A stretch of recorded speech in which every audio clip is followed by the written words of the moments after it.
One. আপনি কি জানেন শুভাংশু কিভাবে স্পেস স্টেশনে পৌঁছেছে?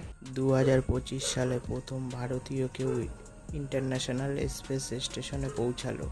তার নাম হলো শুভাংশু শুক্লা। বলো ভারত মাতা কি জয়। নাসার একমাত্র এক্সপ্রেস রকেটের একমাত্র পাইলট শুভাংশু। এলন মাস্কের এক্সপ্রেস ড্রাগনে চড়ে মহাকাশে পাড়ি দিয়েছে শুভাংশু।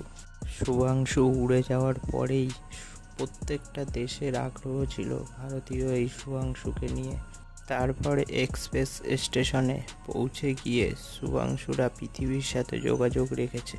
আর এই 18 দিনে অনেক রকম পরীক্ষা নিরীক্ষা করেছে। তারপর পৃথিবীতে একের পর এক ছবি পাঠিয়েছে। তারপর আবার 18 দিন পরে রিটার্ন করলো শুভাংশু।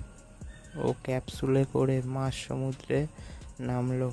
ভারতও ইতিহাস গড়ে দিল। তাই বলবো, আই লাভ মাই ইন্ডিয়া।